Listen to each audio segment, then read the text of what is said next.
साथियों नमस्कार। मैं प्रमोद कुमार आपके अपने चैनल साहनी मैथमेटिक्स में आप सभी का बहुत बहुत स्वागत करता हूं। साथियों कैसे हैं आप सभी? उम्मीद करता हूं आप सब बहुत अच्छे होंगे। साथियों जैसा कि आपको मालूम है लास्ट क्लास में हम लोगों ने प्रायिकता को पढ़ा था और प्रायिकता के साथ ही हम लोगों ने रीट लेवल 1 और 2 का सिलेबस खत्म कर दिया था। अब हम लोग करने वाले हैं रिवीजन और रिवीजन में हमने अभी तक पढ़ा है ना, क्या हमने जो पढ़ाई करी है वो राइट डायरेक्शन में है? क्या हमने जो पढ़ा है वो इनफ है? क्या हमने जो पढ़ा है उसी तरह के क्वेश्चन एग्जाम में आते हैं? ये सारी चीज़ों को जांचने परखने का समय आ गया है और इसीलिए मैं आपके सामने अब लेकर आ रहा हूँ प्रीवियस ईयर के क्वेश्चंस, जो रीट के पिछले जो एग्जाम्स हुए हैं ना उनके पेपर्स को हम सॉल्व करेंगे और उनके माध्यम से हम लोग प्रैक्टिस करेंगे, रिवीजन करेंगे और ये जानेंगे कि हमने अभी तक जो पढ़ा था क्या वैसा ही पेपर आ रहा है। तो आप देखेंगे कि हमने जितना भी पढ़ा है ना साथियों, उससे बेहद आसान पेपर आने आ रहा है, एकदम हलवा पेपर आ रहा है। अगर आपने पूरी क्लासेस ईमानदारी से ध्यान से ढंग से पढ़ी है ना, तो आपके लिए ये पेपर बिल्कुल हलवा है, एकदम आसान पेपर होने वाला है। तो अब आइए मैं आपके इस पेपर के क्वेश्चन को आपके सामने सॉल्व करता हूं और आप भी मेरे साथ साथ कॉपी पेन लेके तैयार हो जाइए। जैसे ही क्वेश्चन आए हमें साथ साथ मिलकर सॉल्व करना है। तो अब जल्दी से आप बिना देर किए हुए अपने सभी साथियों तक क्लास को शेयर कर दीजिए और हम लोग स्टार्ट करते हैं। मिलजुल कर क्वेश्चन करेंगे और सीखेंगे और देखते हैं कि पेपर में हमने जितना पढ़ाई किया ना उससे बेहद आसान पेपर आया हुआ है। अब आपको जैसा कि एक हवा बनाया जा रहा है कि रीट का पेपर या आने वाले एग्जाम्स के पेपर बहुत टफ होने वाले, तो आप इस पेपर को देखना और उसके बाद वो कितना लेवल टफ करेंगे उसका अंदाजा लगाना आप खुद से। और उसके बाद हमने जितना भी पढ़ा है, जिस भी चैप्टर को जिस लेवल तक का पढ़ा है, आपको पक्का यकीन हो जाएगा कि सर इससे बाहर पेपर में कुछ भी नहीं आएगा। यानी आपने जिन साथियों ने मेरे साथ शुरू से लेकर एंड तक तैयारी करी है, सारी क्लासेस को प्रॉपर देखा, नोट्स बनाया है, उनके लिए उससे बाहर कुछ भी एग्जाम में नहीं आएगा, ये बात श्योर है। तो चलिए आइए देखते हैं कि पेपर तो आया हुआ पिछले साल में इतना आसान और सर आपने बहुत अच्छे ज़्यादा टफ क्वेश्चन करा दिए हैं। तो देखिए कैसे पे क्वेश्चन है। पहला क्वेश्चन आपके सामने ये लिखा हुआ है और इसमें आपसे अभाज्य और भाज्य गुणनखंड से पूछा गया क्वेश्चन है। और ये जो हम पेपर साथियों सॉल्व कर रहे हैं ना रीट लेवल 1 का, ये है शिफ्ट 1 23 जुलाई 2022 को एग्जाम जो हुआ था उसका पेपर कर रहे हैं, जिसका पहला क्वेश्चन आपके सामने ये रहा, जिसमें कहा जा रहा है कि विच of the following is correct prime factor of the number 47। अब यहाँ पे प्रिंटिंग मिस्टेक है, यहाँ पे 470 नहीं होगा, 420 लिखा हुआ है, जो कि सही 7 नहीं होगा, हिंदी में सही लिखा हुआ है। निम्नलिखित में से कौन सा संख्या 420 का सही अभाज्य गुणनखंड है? आपको प्राइम फैक्टर करना है, अभाज्य गुणनखंड करना है। तो साथियों 420 का अगर आप अभाज्य गुणनखंड करना चाहते हैं तो आप कहेंगे सर आपने बताया था ना भाग विधि, उससे कर लेते हैं। तो सबसे छोटा नंबर अभाज्य संख्या कौन सी है? 2। अब 2 से इसमें भाग जा रहा है क्या? तो आप कहोगे हाँ सर जा रहा है। 2 दूनी 4, 2 एकम 2, 210 हो गया। फिर 2 से सर भाग जा रहा है, तो 2 से जब भाग जाएगा तो ये 105 हो जाएगा। 210 का आधा 105। फिर सर 3 का भाग जा रहा है, 3 से भाग दो। अभाज्य संख्याओं से ही भाग देना है, सिर्फ अभाज्य संख्याओं से। आप जानते हैं ना अभाज्य संख्या क्या होती है? प्राइम नंबर वो संख्या है जो एक से कटे और केवल खुद से कटे, वो सारी अभाज्य संख्या होती है। दो सबसे छोटी सम अभाज्य संख्या है और एकमात्र सम अभाज्य संख्या। दो के बाद कोई भी सम संख्या अभाज्य संख्या नहीं होती है। सारी संख्या कैसी होती है? अभाज्य विषम संख्या, है ना। तो ये बात अपन को ध्यान रखना है। 3 तिया 9, बचा एक, हासिल तो 15 हो गया। 3 पंजे 15, सर 3 से कट गया 35 बार। फिर सर 5 से कटेगा, अब 3 से तो कट नहीं रहा है, 7 बार। और फिर सर 7 से कटेगा एक बार। तो साथियों जो हमारे पास 420 है ना, इसके फैक्टर क्या बन गए? सर इसके फैक्टर बन गए 2 इंटू 2 इंटू 3 इंटू 5 इंटू 7। तो ये हमारा आंसर आया। अब आप देखिए किस ऑप्शन में ये आंसर मैच कर रहा है। तो आप कहेंगे पहले में तो नहीं कर रहा सर, दूसरे में भी नहीं कर रहा है, दूसरे में भी नहीं कर रहा है ना। क्या दूसरे में कर रहा है? दूसरे में तो कर रहा है ना। यहाँ से 2 इंटू 2, 2 इंटू 2 और 3 इंटू 7, 21 और ये 5, तो आ तो रहा है ये। लेकिन हमको तो अभाज्य गुणनखंड करने में मतलब सारी अभाज्य संख्या लिखनी है। तो मानते हो सर ये भी मैच कर तो रहा है, लेकिन ये दो जो 6 है ना वो अभाज्य संख्या नहीं है। बोला निम्नलिखित में से कौन सा सही अभाज्य गुणनखंड नहीं है? विच of the following is the correct prime number, prime factor of the number? कौन सा इसका अभाज्य गुणनखंड नहीं है? नहीं, अभाज्य गुणनखंड है। तो मेरे भाई ये भी नहीं, ये नहीं है। क्यों? क्योंकि सर 15, हालांकि 15 इसमें आ रहा है 5 और 3 का गुणा करने पर, लेकिन 15 अभाज्य संख्या नहीं, अभाज्य गुणनखंड करने हैं आपको। इसी तरह ये 7 से 21 भी अभाज्य संख्या नहीं है, 6 भी अभाज्य संख्या नहीं है, तो ऑप्शन नंबर सी भी नहीं होगा। डी सर हमारा एकदम सही आंसर है, क्योंकि 2, 2, 3, 3, 5, 7 ये सारे अभाज्य संख्या है, इसीलिए इसका जो प्राइम फैक्टर होगा वो ये होगा। यही तो हमारा आंसर आ रहा है। तो करेक्ट आंसर कौन सा है? ऑप्शन नंबर डी, क्योंकि ये प्राइम नंबर नहीं है, ये नंबर है कंपोजिट नंबर, संयुक्त संख्या है ना, तो इसीलिए सिर्फ ये लेना आपको। तो ऑप्शन नंबर डी आपका सही आंसर है। आइए बढ़ते हैं अगले क्वेश्चन में। साथियों अगले क्वेश्चन में आपसे कहा गया है कि LCM of any two number is 60। कोई भी दो संख्याओं का एलसीएम जो है ना वो 60 दिया हुआ है। देखिए किन्हीं दो संख्याओं का लघुत्तम समावर्त है सर 60 दिया हुआ है, ठीक है। एचसीएफ ऑफ देम, और उनका एचसीएफ दिया हुआ 5। Which of the following are those numbers? कहा जा रहा है कि दो संख्याएं हैं जिनका एलसीएम दिया हुआ है, एलसीएम दिया हुआ है 60, एचसीएफ दिया हुआ है दोनों संख्याओं का 5। ठीक बात है। यहाँ सर यहाँ तक कोई दिक्कत नहीं है। तो कह रहा है निम्नलिखित में से कौन सी वह संख्या हो, कौन सी संख्या होगी, कौन सा नंबर होगा, इन चारों में से ढूंढना है। तो मुझे एक बात बताओ, एलसीएम एचसीएफ कैसे देखते हैं? कि सर एलसीएम दिया है, एचसीएफ दिया हुआ है, ठीक है। तो सर पहला चीज तो ये है कि उन दोनों संख्याओं का जो गुणनफल होगा ना, हमने पढ़ा है ना, दो संख्याओं का गुणनफल a इंटू बी बराबर एलसीएम इंटू एचसीएफ, ये हमने पढ़ा था। यहाँ सर पहले तो ये कर दीजिए, तो जब इनका मल्टीप्लाई करेंगे तो आप 60 इंटू 5 कितना हो जाएगा? 300। तो ऑप्शन से चले जाओ आप, तो ऑप्शन में चले जाओ कि सर किन दो ऑप्शन में किन दो नंबर का मल्टीप्लाई 300 आ रहा है। जिनका मल्टीप्लाई 300 होगा वही हो पाएगा। तो आप कहेंगे सर 20 इंटू 30 600 होता है, ये तो आंसर नहीं होगा। सर ये हो सकता है आंसर, 10 इंटू 30 300 हो रहा है। सर ये भी हो सकता है आंसर, ये आंसर नहीं हो सकता, 600 हो रहा है। तो मतलब दो आंसर मिला जिनका गुणनफल 300 होगा, तो इन दोनों में से कोई आंसर है। अब सोचते हैं कि अब कौन सा आंसर है, ये कि ये। तो एलसीएम कितना दिया हुआ है? 60। तो मुझे बताओ मेरे भाई, 10 और 20 का एलसीएम 60 हो सकता है? एलसीएम क्या होता है आपको? सर एलसीएम वो छोटे से छोटा नंबर होता है जो इन दोनों से कट जाए, इससे भी कटे इससे भी कटे। तो मुझे बताओ क्या 60 जो है ना 10 से कटता है? हाँ सर कटता है। 30 से कटता है? हाँ सर कट रहा है। 15 से कट रहा है? जी 15 से भी कट रहा है, 20 से भी कट रहा है। मतलब एलसीएम से आंसर तो नहीं आया। अब एचसीएफ की बात करते हैं। तो अगर ये दोनों नंबर है, ये दोनों नंबर है, तो इनका एचसीएफ कितना होगा? तो आप कहोगे सर एचसीएफ का मतलब दोनों में कॉमन 10, जबकि हमारा एचसीएफ कितना आ रहा है? 5, मतलब ये आंसर नहीं होगा। इन दोनों का अगर आप एचसीएफ निकालोगे तो इन दोनों का एचसीएफ का मतलब होता है कॉमन। दोनों में कॉमन क्या आ रहा है सर? 5। या आप ऐसे भी कह सकते हो एचसीएफ वो नंबर है जो दोनों को काटे। तो काटने वाले से बात नहीं बनी, काट तो इसको भी रहा है, वो इसको भी रहा है, लेकिन कॉमन कौन आ रहा है? 5। तो एचसीएफ कौन होगा? 5। तो यानी वो जो दो संख्या आप ढूंढ रहे हो ना वो ये है, वो ये संख्या है कि सर 15 और 20 है, जिनका एलसीएम 60 हो सका और एचसीएफ 5 हो सकता है, और गुणा करने पर 300 भी आ रहा है। माने ये आंसर है आपका। तो सिंपल डेफिनेशन पर एकदम क्वेश्चन पूछा हुआ है, कितने हलवा क्वेश्चन है देखिए। कह रहा है if consequent of ratio this is 35 then what will be the antecedent? कहा जा रहा है कि यदि एक अनुपात 5:7 का पर पद 35 है, उसका पूर्व पद बताओ। मेरे भाई दो संख्या दे रखी है, 1 2, और इन दोनों में ये जो संख्याओं का अनुपात है ना वो साथियों दिया हुआ है 5:7। इसमें जो ये है ना ये साथियों कहलाता है पूर्व पद। ये कहलाता है पूर्व पद, एंटीसीडेंट, इसको बोलते हैं पूर्व पद। अनुपात से पहले वाले को पूर्व पद, अनुपात के बाद वाले को पर पद, ऐसा बोला जाता है। आपको पर पद दिया हुआ है 35, तो इसका मतलब 7 अनुपात की वैल्यू कितनी है? 35। तो मेरे भाई एक बात बताओ मुझे, अगर आपको 7 अनुपात की वैल्यू मालूम है तो आप कहोगे सर 7 यूनिट की वैल्यू कितनी दे रखी है? सर 35। तो 1 यूनिट की वैल्यू कितनी होगी? सर 7 का भाग दे दूंगा, 7 पंजे 35। तो आपसे पूछा है ना पूर्व पद कितना होगा, तो 5 यूनिट। तो 1 यूनिट की वैल्यू 7, तो 5 यूनिट की वैल्यू, सॉरी 1 यूनिट की वैल्यू 5, तो 5 यूनिट की वैल्यू 5 से गुणा कर देंगे, सर आ जाएगा 25।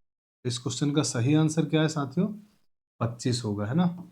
इस क्वेश्चन का सही आंसर आपके सामने आ गया 25। तो आपका पूर्व पद कितना हो गया? 25 हो गया, यानी ऑप्शन नंबर ए आपका करेक्ट आंसर है। तो समझ में आ गया, अनुपात से पहले वाले को पूर्व पद, अनुपात के बाद वाले को परपद कहते हैं।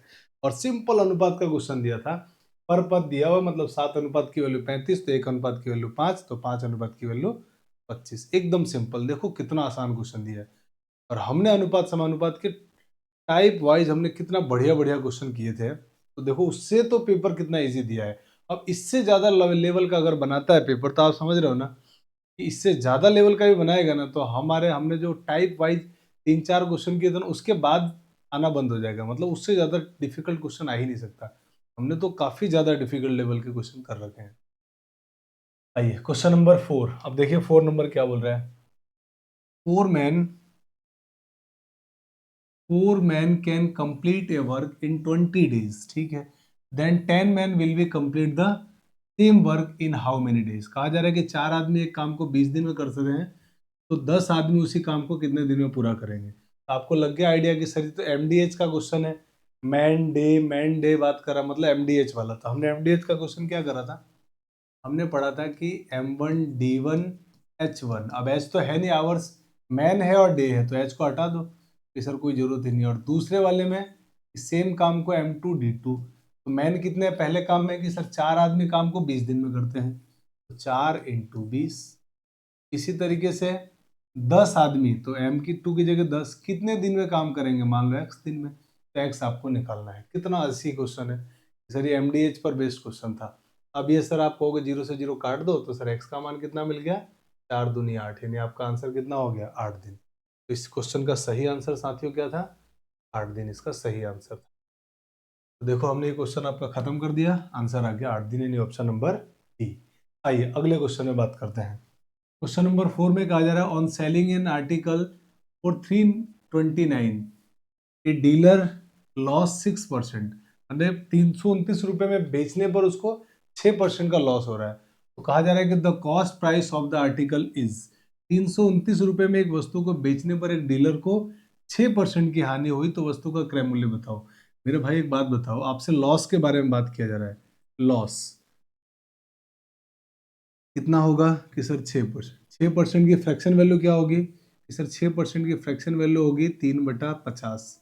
समझ पा रहे हैं आप, 6/100 लिखेंगे, 6/100 को काटने पे 3/50 आ जाएगा। इसका मतलब ये नीचे जो आता है ना वो क्रय मूल्य, और ये लॉस हो रहा है। इसका मतलब सर कॉस्ट प्राइस अगर इसकी 50 रुपए है, कॉस्ट प्राइस अगर 50 है, तो उसको लॉस कितने का हो रहा है सर, 3 का। लॉस 3 का हो रहा है, तो बेच कितने में रहा है कि सर वो बेच रहा, भाई किसी वस्तु को अगर 50 रुपए में खरीदा गया है, 3 रुपए में बेचा गया। देखो जो भी लॉस परसेंट या प्रॉफिट परसेंट से जो फ्रैक्शन में बदलते हैं ना, तो जो नीचे वैल्यू आती है ना, वो साथियों कहलाती है हमारी क्रय मूल्य। तो क्रय मूल्य हो गया 50 यूनिट, लॉस हो रहा है 3 का, तो इसने बेचा कितने में होगा, 47 में। साथियों कितना हो गया, 47। तो बेचा होगा 47 में, और एक्चुअल में कितने में बेच रहा है, 329 रुपए में। इसका मतलब ये हुआ कि 47 यूनिट की वैल्यू कितनी होगी, 300 यूनिट, 329। सर इसका मतलब 47 यूनिट की जो वैल्यू आएगी वो आएगी 329 रुपए। तो आपसे पूछा है क्रय मूल्य, मतलब 50 यूनिट का मान आपसे पूछा गया है। तो 47 यूनिट की वैल्यू 329, तो साथियों 1 यूनिट की वैल्यू क्या होगी, आपको सर 1 यूनिट की वैल्यू हो जाएगी 329/47। इसी तरीके से आपसे कहा जाएगा कि चलो बताओ अब 50 यूनिट, क्योंकि क्रय मूल्य निकालना है, तो 50 यूनिट की वैल्यू क्या होगी कि सर 329/47 इंटू 50। और ये 47 से 329 को काट दो, कितनी बार कट जाएगा, तो आप तुरंत कहोगे सर 47 से कट जाएगा ये 7 बार। 7 7 49, 4 7 28 4 32, ठीक है। 7 × 50 सर 350, यानी वो 350 रुपये में इस वस्तु को बेचेगा। और खरीद कितने में रहा है कि सर खरीद रहा है उसको 329 रुपये में, और बेच रहा है उसको 350, नहीं सॉरी, खरीद रहा है 350 में, विक्रय मूल्य दिया हुआ है। तो खरीदा 350 रुपये में, बेचा 329 रुपये में, तब जाकर उसको 6% का लॉस हुआ, यानी आपका आंसर हो गया ऑप्शन नंबर, सर आंसर हो गया हमारा ऑप्शन नंबर डी। डी आपका एकदम करेक्ट आंसर था। तो बेहद सिंपल क्वेश्चन था ये भी, ये सर एकदम आसान क्वेश्चन था। बाकी आप चाहो तो ऐसे कर सकते थे कि सर मैंने तो मान लिया क्रय मूल्य को 100 रुपये, 100 रुपये क्रय मूल्य है, तो लॉस हो रहा है इसको 6% का, 6% का लॉस हो रहा है, तो यानी 6 रुपये का लॉस। तो लॉस कितना हुआ 6 का, तो 6 का लॉस हुआ तो उसका सेलिंग प्राइस कितना होगा, 100 रुपये में खरीदा है, 6 रुपये में का हानि हो रहा है, तो बेचा कितने में होगा उसको 94 में। और आप चाहो तो ऐसे कर लो कि सर 94 यूनिट की वैल्यू दे रखी है क्वेश्चन में 329 रुपये, विक्रय मूल्य दिया हुआ 329, तो आपसे पूछा है क्रय मूल्य मतलब 100 यूनिट की वैल्यू क्या होगी। तो आप जब इसको कैलकुलेट करेंगे ना ये, तो भी आंसर वही आएगा। तो चाहे तो आप ऐसे कर लीजिए, चाहे ऐसे कर लीजिए, बहुत सिंपल है। हमने आपको पता है ना इसी तरह से किए क्वेश्चन सारे, तो मैंने इसी मेथड से आपको करके बता दिया। आइए बढ़ते हैं अगले क्वेश्चन में। 6 नंबर देखिए, 6 नंबर क्वेश्चन में क्या बोला जा रहा है आपसे। सर कहा जा रहा है average of 3 number is 40, if average of 2 number of them is 38, find the third number. 3 संख्याओं का औसत दे रखा 40, यदि उनमें से 2 संख्याओं का औसत दिया है 38, तो तीसरी संख्या ज्ञात करो कि क्या होगी। तो मुझे एक बात बताओ, 3 संख्याओं का औसत, पहली संख्या ए, दूसरी संख्या बी, तीसरी संख्या सी, औसत क्या निकालते हैं, इन संख्याओं का योग बटा उनकी संख्या। तो योग बटा इनकी संख्या कितनी है 3, 3 संख्याओं का औसत कितना दिया हुआ है 40। तो इसका मतलब यहाँ से सर तीनों संख्याओं को 3 को मल्टीप्लाई कर दो, तो तीनों नंबर कितना आएंगे कि sir A plus B plus सी बराबर 120, ये दिया हुआ है। फिर कह रहा है इनमें से 2 संख्या, तो इनमें से कोई भी 2 संख्या ले लो आप। मैंने ए और बी ले लिया, ए और बी का औसत क्या होगा कि sir A plus B by 2, और इसका मान कितना दिया हुआ है 38, तो ये हो गया 38। अब यहाँ से कि सर ए प्लस बी का मान मुझे मिल गया, इसका 2 से मल्टीप्लाई, तो 38 का 2 से मल्टीप्लाई करोगे 76। अब आपसे पूछा था थर्ड नंबर, तीसरी संख्या, तो सी का मान पूछा है। अब आप क्या करोगे, सर मैं इसमें से इसको माइनस कर रहा हूँ, तो माइनस किया, माइनस का ए माइनस का बी प्लस का बी कट गया, बी से बी कट गया, क्या बचेगा सी, सी बराबर 120 में से 76 माइनस करो तो कितना हो जाएगा, शायद 44 आई थिंक है ना, 44, तो ये आंसर हो गया आपका 44। तो सी का मान कितना आ गया साथियों 44, यानी तीसरी संख्या आपके पास आ गई 44। यही आपका आज का क्वेश्चन नंबर 6 था। तो बेहद आसान है, बहुत ज़्यादा इजी पेपर है। आइए अगला 7 number question. What will be the amount received on rupees 3000 for 2 year given the simple rate, है ना, ये RAT होगा, simple rate of interest 11% per annum. कहा जा रहा है कि 3,000 रुपये पर 2 वर्ष के लिए 11% की वार्षिक साधारण ब्याज की दर से कितनी धनराशि प्राप्त होगी। तो आपको तो पता है कि सर आपने तो हमको जो सिंपल इंटरेस्ट पढ़ा था उसमें सारे क्वेश्चन आपने रेट से किए थे, तो मैं यहाँ भी रेट से कर रहा हूँ। देखिए रेट आपको क्या दिया हुआ है कि सर रेट दिया हुआ है मेरे पास 11%, 11% की फ्रैक्शन वैल्यू 11/100, तो मैंने कहा था ये आपका सीपी होगा और ये आपका ब्याज होगा, है ना। तो आपका जो साधारण सॉरी आपका जो प्रिंसिपल अमाउंट है ना, मूलधन, वो तो है 100 रुपये, और आपको ब्याज कितना मिल रहा है सिंपल इंटरेस्ट की सर 11 रुपये। 1 साल की बात चल रही है ना, 1 साल की, 100 रुपये पर 1 साल का साधारण ब्याज 11 रुपये, तो 2 साल का कितना होगा सर 22 रुपये। 100 रुपये है ये मूलधन, 1 साल का ब्याज 11 रुपये, तो 2 साल का 22, क्योंकि 2 साल की बात कर रहा है वो 22। तो इसका मतलब जो 1 साल का ब्याज अगर मेरे भाई 11 रुपये है, तो 2 साल का ब्याज कितना होगा, तो आपको सर 22 रुपये। सिंपल इंटरेस्ट में ऐसा कर सकते हैं कि सर 22 रुपये, मूलधन है 100 रुपये, ब्याज मिला उसको 22 रुपये, तो इसका मतलब मिश्रधन उसका कितना होगा सर, दोनों को जोड़ दो 122। क्या यहाँ तक किसी को समस्या है, यहाँ सर कोई दिक्कत नहीं है। जबकि एक्चुअल में मूलधन कितना दिया है 3,000, हमने मूलधन कितना लिया है 100 रुपये। इसका मतलब कि सर, इसका मतलब ये हुआ कि 100 यूनिट की जो वैल्यू है ना, 100 यूनिट की वैल्यू वो है सर 3,000। ठीक बात है। हमसे क्या पूछा है, ब्याज की दर से कितनी धनराशि प्राप्त होगी, कितनी धनराशि प्राप्त होगी, मतलब मिश्रधन आपसे पूछा है। तो बताओ 100 यूनिट की वैल्यू अगर साथियों 3,000 है, तो 1 यूनिट की वैल्यू क्या होगी सर, 1 यूनिट की वैल्यू हो जाएगी आपके पास 30 रुपये। 100 का मैंने भाग दे दिया, 30 आ गया। अब आपसे पूछा जा रहा है कि बताओ 122 यूनिट की वैल्यू, क्योंकि मिश्रधन पूछा गया है, तो 122 यूनिट की वैल्यू क्या होगी, तो आप कहेंगे सर 122 यूनिट की वैल्यू हो जाएगी 30 इंटू 122, गुणा कर दो तो 0, 3 दूनी 6, 3 दूनी 6, 3 एकम 3, 3660 रुपये आपका आंसर आ जाएगा। यानी आपका आंसर हो गया ऑप्शन नंबर बी। तो देखो कितना सिंपल था, रेट से हमने सीधे कर दिया। बाकी आप चाहो तो फॉर्मूला लगा के भी निकाल सकते हो कि सर मैंने ब्याज निकाल दिया पहले, बाकी वो बहुत आउटडेटेड मेथड हो गया ना, बहुत कोई भी कर लेता उससे। ये मेथड से हमने सारे डिफिकल्ट क्वेश्चन भी किए थे। तो आप चाहो तो मूलधन इंटू दर इंटू समय बटा 100, इससे आप सीधे सिंपल इंटरेस्ट निकाल सकते हो कि सर मूलधन दिया हुआ है 3,000 रुपये, रेट दिया हुआ है सर 11%, टाइम दिया हुआ है 2 वर्ष, अपोन में 100 बराबर सिंपल इंटरेस्ट। अब यहाँ पे आप कहोगे 2 जीरो से सर 2 जीरो कट गया, 11 दूनी 22, 22 इंटू 3 66, 660 रुपये क्या मिल गया, सिंपल इंटरेस्ट। तो मुझे क्या पूछा है सर, ये मुझे अमाउंट पूछा है, मिश्र धन पूछा है। अमाउंट यानी मिश्र धन वो कितना होता है, मूलधन मतलब 3,000 रुपये प्लस 660 रुपये ब्याज मिला, यानी कि 3,660 रुपये हमारा सही आंसर होगा।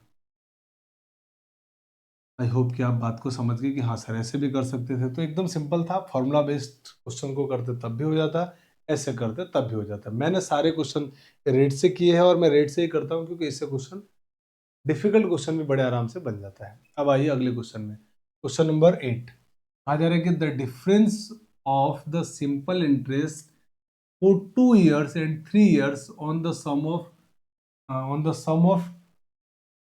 2100 एट रेट 8% पर एनम। 2100 रुपये, हाँ जी, तो आपसे कहा जा रहा है 2100 रुपये मूलधन एवं 8% वार्षिक दर से 2 वर्ष तथा 3 वर्ष के साधारण ब्याज का अंतर पूछा है। मेरे भाई एक बात बताओ, 8% की फ्रैक्शन वैल्यू क्या होगी? आपसे बात कर रहा है साधारण ब्याज की, ध्यान से सुनना। तो 8% की रेट के परसेंट बताओ, तो आप कहोगे सर 8% का फ्रैक्शन वैल्यू 2/25, क्योंकि 4% होता है 1/25, तो 8 क्या होगा, 4 का दुगना, तो ये 2 का 1/25 का दुगना 2/25। इसका मतलब अगर मैं मूलधन को 25 रुपये मान लूँ तो 1 साल का जो ब्याज है ना, 1 साल का ब्याज मुझे कितना मिल रहा है, 2 रुपये। 1 साल का ब्याज साथियों 2 रुपये है, तो 2 साल का ब्याज कितना होगा? 2 years का जो सिंपल इंटरेस्ट है, सिंपल इंटरेस्ट वो कितना होगा? तो आप कहोगे सर 4 रुपये। और 3 years का, 1 साल में 2 रुपये ब्याज, तो 3 साल में 6 रुपये। क्यों? क्योंकि सिंपल इंटरेस्ट के अंदर ब्याज का ब्याज नहीं लगता है, ब्याज वो ऐड होता रहता है, 1 साल जो ब्याज लगा वही चलता रहता है। अब इन दोनों का अंतर कितना मिला? तो आप कहोगे सर अंतर इनका, अंतर हो गया, यही तो पूछा था आपसे, अंतर हो गया सर 2 का। यानी ब्याज आपको, ब्याज का जो अंतर है ना वो साथियों 2 है। तो कह रहा है कितना होगा ब्याज, आपको ब्याज का अंतर कितना मिलेगा? तो भाई 2100 रुपया कितना मिलेगा वो निकाल दो। तो अब कर लेते हैं अपन क्वेश्चन। 25 रुपये मूलधन है, तो ब्याज कितना मिल रहा है उसको, 2। समझ रहे हैं आप बात कि सर 25 रुपये होने पर, यानी 25 यूनिट होने पर जो ब्याज का अंतर है वो कितना आ रहा है, 2 का, 2 रुपये का। तो 1 यूनिट पे कितना होगा कि सर 1 यूनिट पे हो जाएगा 2/25। और अब आपसे क्या पूछा है, 2100 पर, तो 2100 यूनिट की वैल्यू क्या हो जाएगी, 2100 यूनिट की वैल्यू क्या होगी? तो आप कहेंगे 2100 यूनिट की वैल्यू हो जाएगी सर 2/25 इंटू 2100। अब इसको काट दीजिए आप आराम से, तो 25 से कट गया सर, 25 चौक 100, तो 84 आ जाएगा।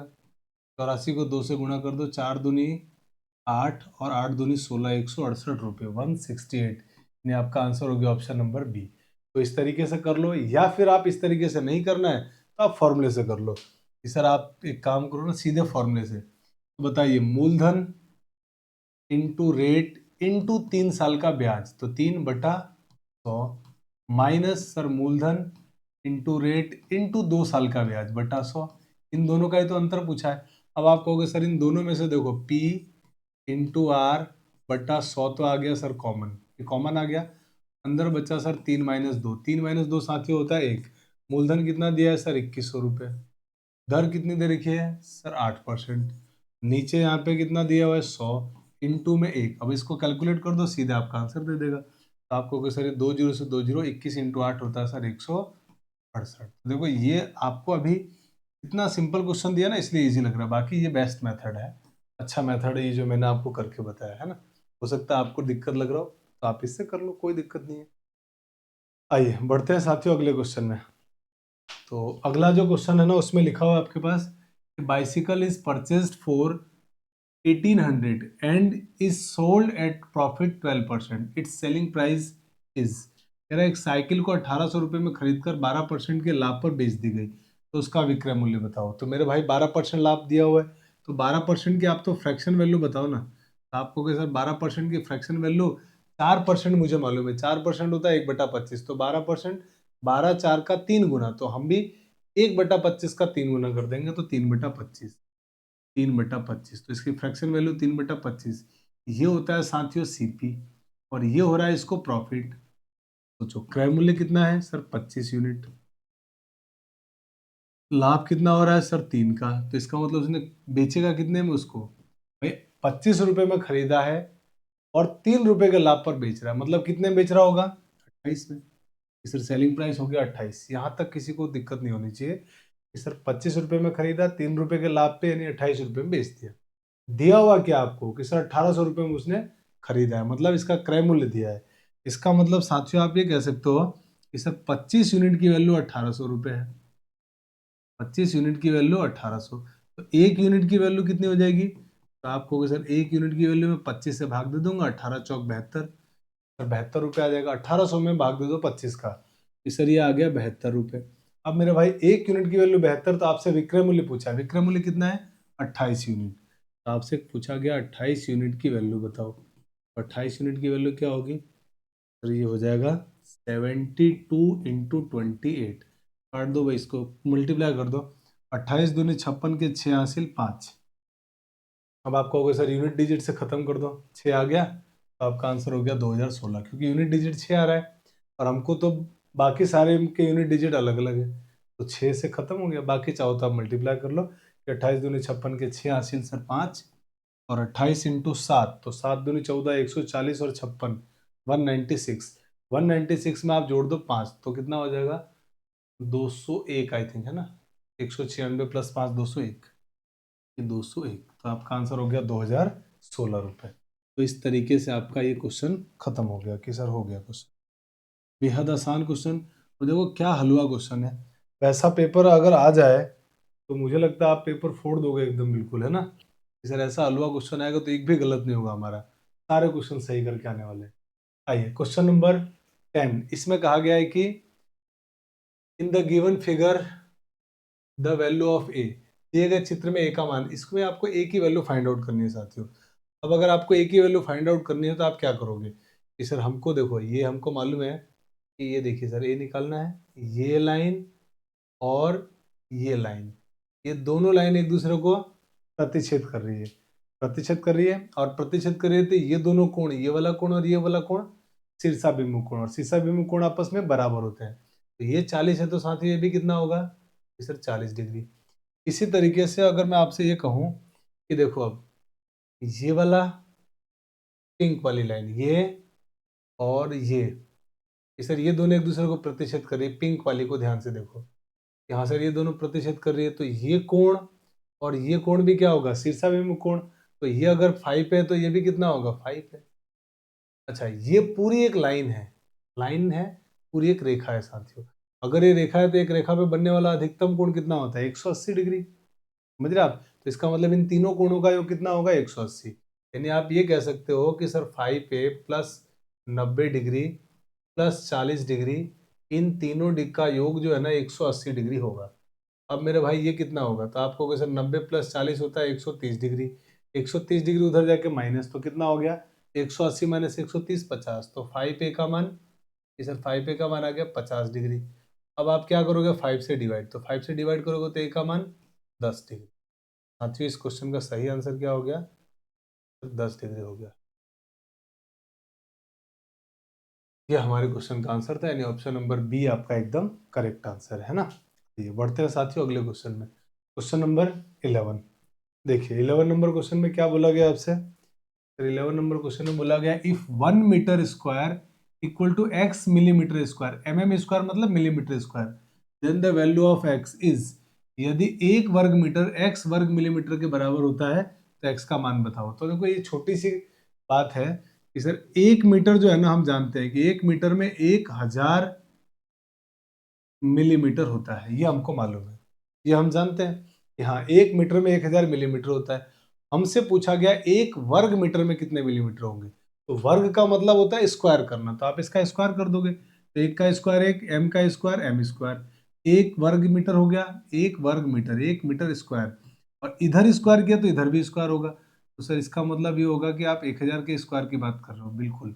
और यहाँ पे mm², तो यहाँ से 1 मिलीमीटर स्क्वायर। अभी देखो 1000 को 2 बार गुणा करना है, मतलब आपको क्या करना है बेसिकली, 1000 इंटू 1000। तो आप इतना तो समझते हो कि जब मल्टीप्लाई करेंगे तो 1 इंटू सर 1 आएगा, और यहाँ पे भी 3 जीरो, यहाँ पे भी 3 जीरो, तो इधर क्या आने वाला है 6 जीरो।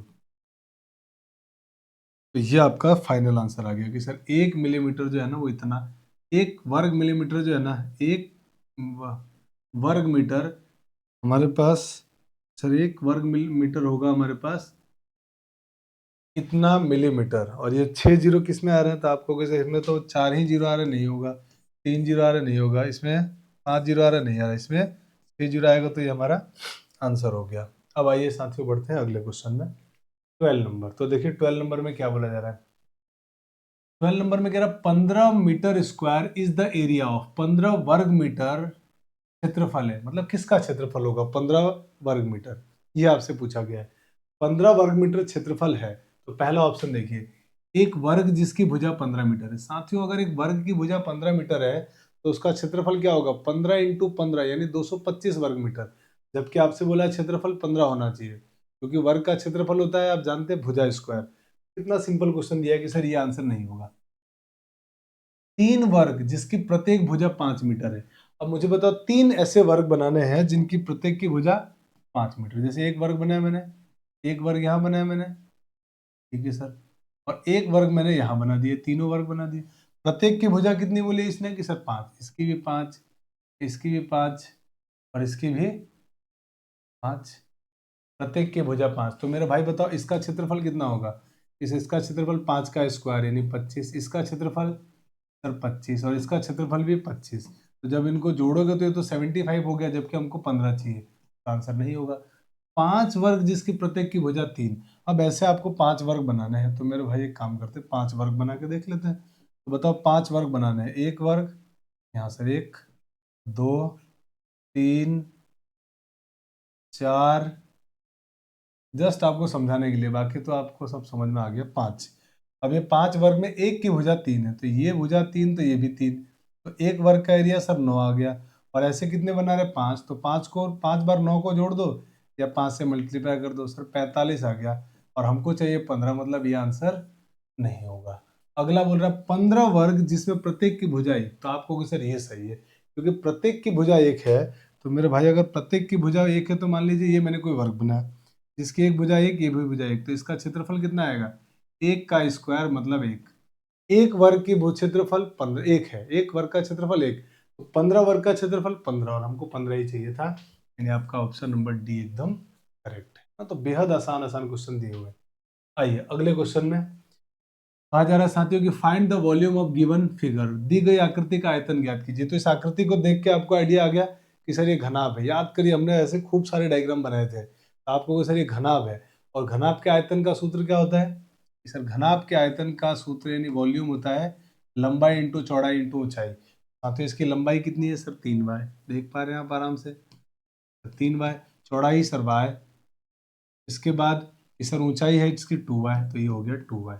अब जब इनका सबका मल्टीप्लाई करोगे तो 3 दूनी 6, और y का 3 बार मल्टीप्लाई करने पर बन जाएगा साथियों y³। तो इसका सही आंसर क्या है 6y³। ये हमारा सही आंसर होगा, सर 6y³ हमारा आंसर होने वाला है। तो आपका आंसर हो गया ऑप्शन नंबर बी 6y³। आइए अगले क्वेश्चन में बढ़ते हैं साथियों। अगले क्वेश्चन में बोला क्या गया है उसको बड़े ध्यान से देखना है। ये डायग्राम बना रखा है इसने, है ना। कह रहा है RICE is a rhombus, find the parameter of the rhombus according to the given measurement. RICE एक समचतुर्भुज है, आकृति में दिए गए माप के आधार पर समचतुर्भुज का परिमाप ज्ञात करना है। और परिमाप का मतलब आप जानते हैं चारों भुजाओं का योग। और समचतुर्भुज की बात बोल रहा है तो समचतुर्भुज की चारों भुजाएं समान होती है, तो एक भुजा निकाल के अगर 4 से गुणा कर देंगे तो परिमाप आ जाएगा। अब आइए बात करते हैं, आपको दिया हुआ क्या है कि सर ये x+2 है, ये 5 है, ये 12 है, ये x+y है, ये विकर्ण दे रखे हैं। तो आपको मालूम है कि सर हम जानते हैं कि जो समचतुर्भुज और वर्ग के विकर्ण होते हैं ना, एक दूसरे को समकोण पर समद्विभाजित करते हैं। इसका मतलब सर ये और ये बराबर होगा, ये और ये बराबर होंगे, बिल्कुल ठीक है। और साथ में यहाँ 90 डिग्री का कोण भी बनेगा, लंबवत भी होंगे ये, बिल्कुल ठीक बात है। तो मेरे भाई अगर ये x+2 का मान 5 के बराबर है, तो क्या आप मेरी बात समझ रहे हो कि सर x+2 का मान अगर 5 है, x+2 का मान अगर सर 5 दिया हुआ है, मैंने यहाँ से x का मान निकाल दिया 3, बताओ किसी को दिक्कत? कि सर कोई दिक्कत नहीं है।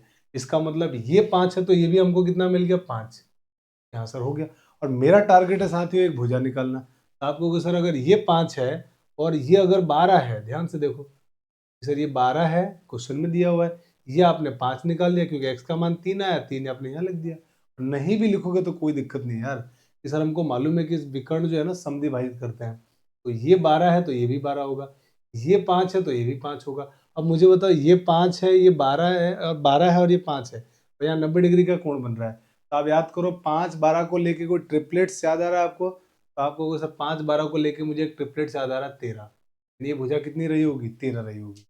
और नहीं तो आप निकाल दीजिए, ये कर्ण निकालना है आपको, भाई 90 डिग्री के सामने कर्ण ही तो होता है, तो सर कर्ण होता है तो ये लंब और ये आधार, तो कर्ण कैसे निकालेंगे? √12 का स्क्वायर प्लस 5 का स्क्वायर, पाइथागोरस प्रमेय लगा दी मैंने। तो अब यहाँ से 12 का स्क्वायर 144, 5 का स्क्वायर 25, 25 प्लस 144 169, 169 का वर्गमूल होता है 13, तो ये आ गया सर 13, यानी एक भुजा आ गई 13। तो इसका परिमाप कितना होगा?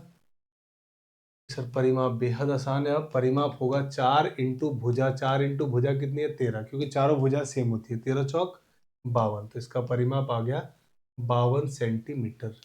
सेंटीमीटर दिया है कि कुछ नहीं दिया, चलो 52 आ गया, खत्म। आपका आंसर हो गया ऑप्शन नंबर सी। तो बेहद आसान सा क्वेश्चन था। आइए अगले क्वेश्चन में बढ़ते हैं। अगला क्वेश्चन कह रहा है कि विच of the correct numeric form of lakh 20,000, 10 lakh होना चाहिए ना यहाँ पे, इसमें हिंदी में लिखा है 10, तो यहाँ पे थोड़ा सा करेक्शन कर लेना, इंग्लिश में 10 होगा, है ना। 10,20,305, 10,30,305 का सही अंकिक उत्तर। तो आप कहोगे सर इकाई, दहाई, सैकड़ा, हजार, 10,000, लाख, 10 लाख। तो देखिए साथियों 10,20,305, यही तो हमसे बोला था, 10,20,305, तो यही पहला ऑप्शन मिल गया, आंसर हो गया ऑप्शन नंबर ए। बाकी को चेक करने की जरूरत ही नहीं है कि वैसे भी सर ये 12, ये 12, ये 10 से आ रहा है, तो ये दोनों तो वैसे ही नहीं होंगे, है ना, क्योंकि सर 10 लाख से स्टार्ट करना है हमको, तो 10 तो इसी में आ रहा है और इसमें आ रहा है, तो ये तो है नहीं, 10 लाख ये तो कुछ करोड़ों में पहुंच गया, तो ये नहीं होगा, आंसर हो गया आपका ऑप्शन नंबर ए। बढ़ते हैं अगले क्वेश्चन में। कह रहा make the greatest and smallest number, make a greatest and A smallest number by using digit 2 5 7 8, then find the difference of both the numbers, then form which of following number this difference is not divisible by। तो कह रहा है कि आपको 2 5 7 और 8 का उपयोग करते हुए सबसे बड़ी व सबसे छोटी संख्या बनाना है। किस किस का यूज करना है? 2 5 7 8, इन चारों नंबर अंकों का यूज करके सबसे बड़ी और सबसे छोटी संख्या बनानी है। तो पहले एक काम करते हैं, सबसे बड़ी संख्या बनाते हैं।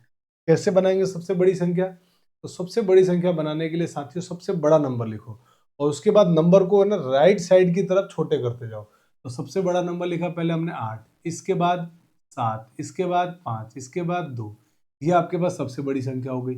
अब सबसे छोटी संख्या लिखो, तो सबसे पहले छोटा नंबर 2, फिर छोटा 5, फिर उसके बाद 7 और उसके बाद 8।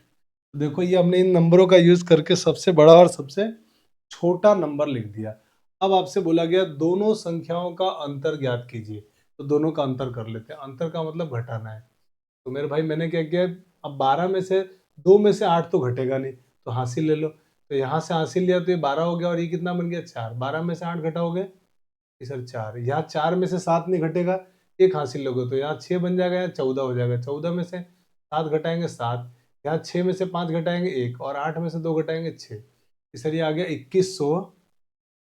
2174 आ गया। अब आगे क्या बोला इसने, आगे कह रहा है कि बताइए कि यह अंतर निम्न में से किस संख्या से विभाजित नहीं होता है, किससे विभाजित नहीं होगा। तो मेरे भाई 2174, सबसे पहला नंबर 2, तो आपको अगर 2 से भाग देने के लिए इकाई अंक देखते हैं सर, 2 का भाग जा रहा है कि हाँ सर जा रहा है, तो इसका मतलब 2 का भाग जाएगा, तो हमको तो नहीं वाला ढूंढना है, तो ये तो नहीं है नहीं वाला। अच्छा 5, तो आप कहोगे सर 5 से किसी नंबर में डिवाइड तभी जाएगा जब उसका इकाई अंक या तो 0 हो या 5 हो। डिविजिबिलिटी रूल पे क्वेश्चन है, इकाई अंक या तो 0 या 5, तो भाई ऐसा तो है नहीं, इसका मतलब 5 से भाग नहीं जाएगा, यानी आपका आंसर हो गया option number B, sorry option number B आपका सही है, क्योंकि नहीं वाला चाहिए था आपको, तो आंसर आ गया 5, यानी 5 से नंबर डिवाइड नहीं होगा। अगर आपको 3 और 9 से देखना है तो 3 और 9 का डिविजिबिलिटी रूल आपको मालूम है, अंकों का योग 3 से कटना चाहिए। जैसे इनके अंकों का योग करो, इससे देखो 2 और 1 3, 3 और 7 10, सही है, 10 और 4 14, कुछ गड़बड़ हो गया,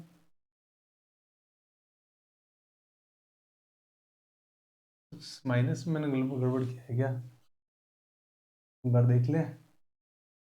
दो, अरे 2 5 7 8, 2 5 7 8, 2 5 7 8, ठीक है, तो 8 7 5 2, 2 5 7 8, 12 में से 8 घटाया 4, ठीक है, 14 में 7 घटाया 7, और इधर बचा 6 में से 5 घटाया 1, और यहाँ 6 आएगा, है ना, 21 नहीं है, 2 8 में से 2 घटाने पे 6 आएगा, तो यहाँ पे आ जाएगा 6, तभी मैं कहूँ कि 3 से क्यों नहीं डिवाइड हो रहा, फिर तो ये भी आंसर आ जाता ना।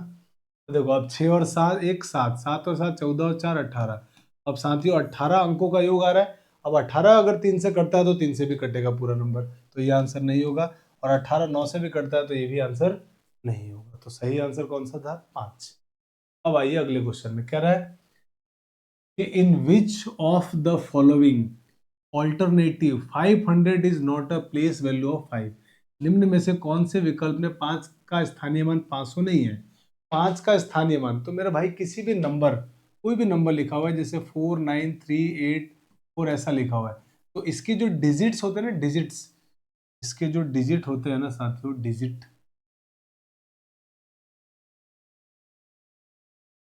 इसके जो डिजिट्स होंगे ना, डिजिट माने अंक, ध्यान से बात को समझना, डिजिट्स या अंक की अगर बात की जाए, अंक की, तो ये दो तरीके के होते हैं अंकों का। एक तो होता है place value, place value, place value यानी स्थानीय मान,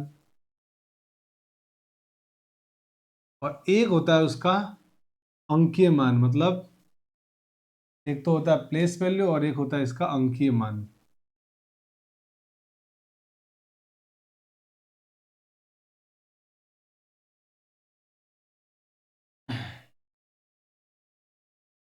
अंकीय मान को इंग्लिश में बोलते हैं फेस वैल्यू।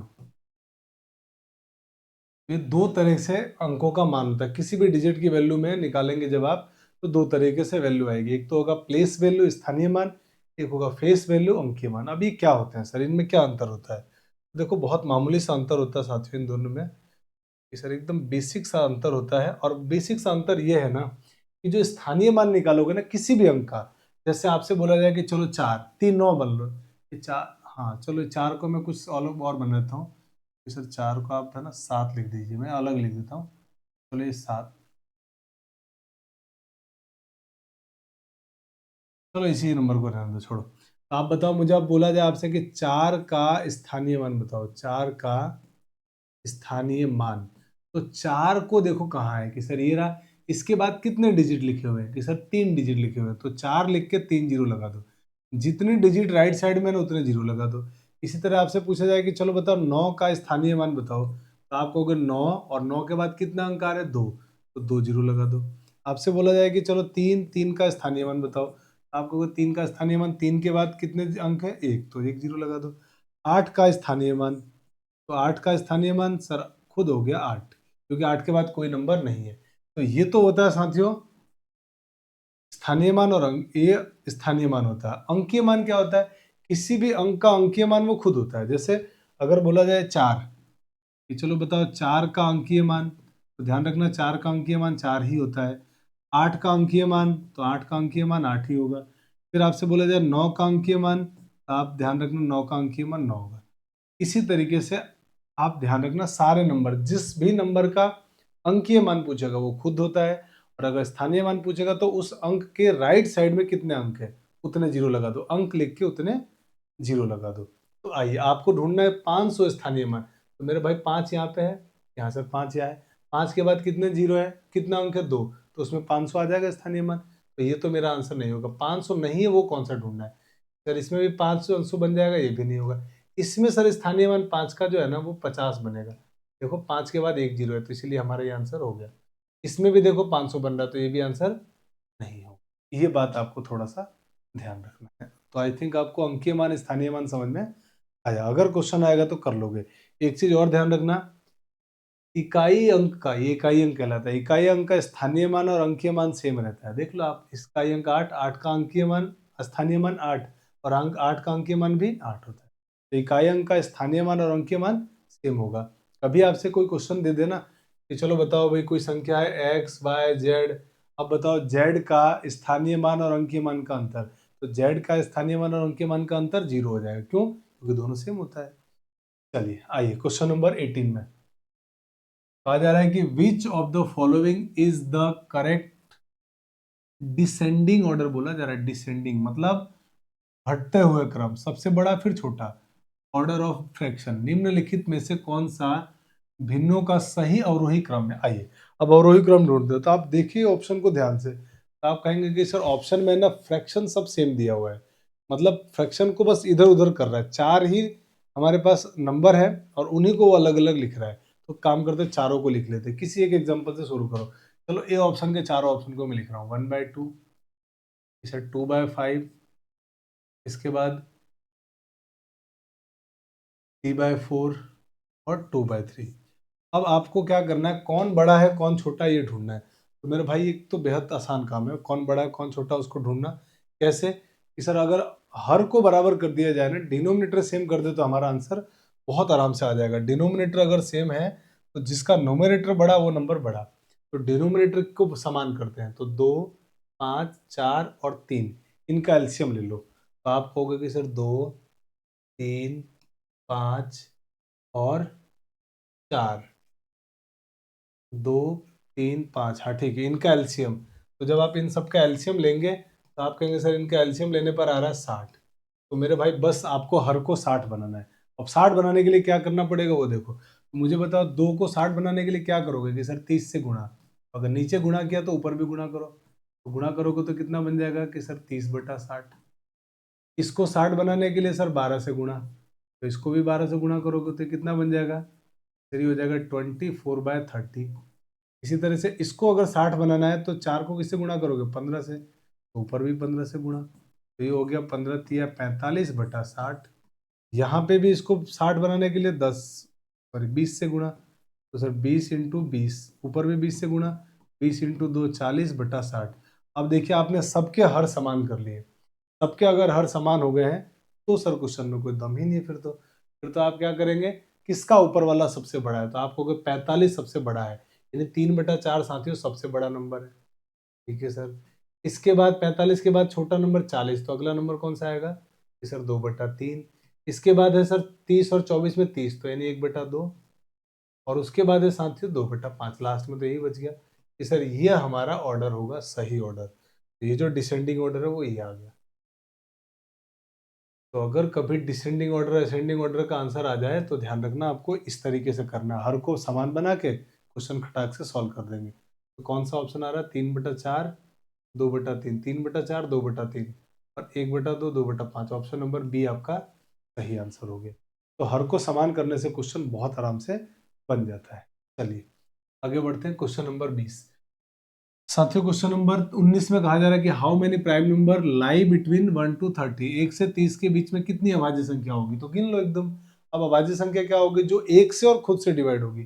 तो पहली अभाज्य संख्या सर 2, फिर 3, इसके बाद सारी विषम संख्या ही होगी, सम संख्या कोई भी नहीं आएगी। तो सिर्फ विषम पे सोचो कि सर 2, 3, 5, 7, 11, 13, 17, 19, 21 नहीं होगा, 23, 25 भी नहीं होगा, 27 भी नहीं होगा, 29, और 29 के बाद 31। तो हमको तो केवल 1 से 30 के बीच में सोचना था। तो कितनी हो गई है, 1 2 3 4 5 6 7 8 9 10। तो आपका आंसर हो गया ऑप्शन नंबर सी, यानी 10 अभाज्य संख्याएं होगी। तो बेहद आसान था। आइए अगले क्वेश्चन में कहा जा रहा है कि विच of the following ratio is greater, निम्न में से कौन सा अनुपात सबसे बड़ा है। तो अब देखो यहाँ पे जब आप सॉल्व करोगे ना, तो आप कहोगे कि सर यहाँ पे मुझे अगर डिनोमिनेटर को हर को सेम करने जाऊंगा तो बहुत लेंदी होगा, तो एक काम करो ना, आप तो भाग देके देख लो। चलो बताओ, 7 में भाग दोगे 3 का तो 3 दूनी 6, सर 2 पॉइंट समथिंग आएगा। बस इतना लिख दो कि हाँ 2 पॉइंट समथिंग आएगा। 7 में 25 का भाग दोगे सर 7 तिया 21, 3 पॉइंट समथिंग, ठीक बात है। 9 में भाग दोगे तो सर 9 तिया 27, 3 पॉइंट समथिंग। 2 का 19 में भाग दोगे तो सर 9 दूनी 18, मतलब 9 पॉइंट समथिंग। आपसे पूछा था सबसे बड़ा, तो सर सबसे बड़ा 9 पॉइंट समथिंग, यानी आपका आंसर हो गया ऑप्शन नंबर डी। क्वेश्चन हो गया खत्म, भाग देके हमने क्वेश्चन को खत्म कर दिया। तो साथियों इसी प्रकार से हमने आज 2022 का जो आपका पेपर था, जो एग्जाम में आया हुआ था, ये हमने सॉल्व किया। ये क्लास आपको कैसी लगी मुझे कमेंट करके जरूर बताना। अब हम लोग कल जो अगली क्लास होगी हमारी, उसमें हम लोग एक नए पेपर को फिर से सॉल्व कर रहे होंगे, और पेपर सॉल्व कर करके हम लोग अलग अलग साथियों इस तरीके से सॉल्व कर करके हम लोग इनके रिवीजन को करने वाले हैं। संडे को मैराथन क्लास जो आपकी है ना रिवीजन वाली, वो मैं दूंगा। तब तक आप बाकी सारे चैप्टर्स को पढ़ते रहिए, बाकी सारे सब्जेक्ट को पढ़ते रहिए, और एक पेपर हम सॉल्व कर रहे हैं जो मुश्किल से 35 से 40 मिनट में हमारा टाइम लगेगा। तो 35-40 मिनट की वीडियो आती रहेगी रेगुलर आपकी, वो आप देखते रहिए। संडे को अपन मैराथन क्लास आपके लिए लेकर आएंगे। तो चलिए साथियों, मुझे दीजिए इजाजत, मिलते हैं अगली क्लास में। जय हिंद, जय भारत।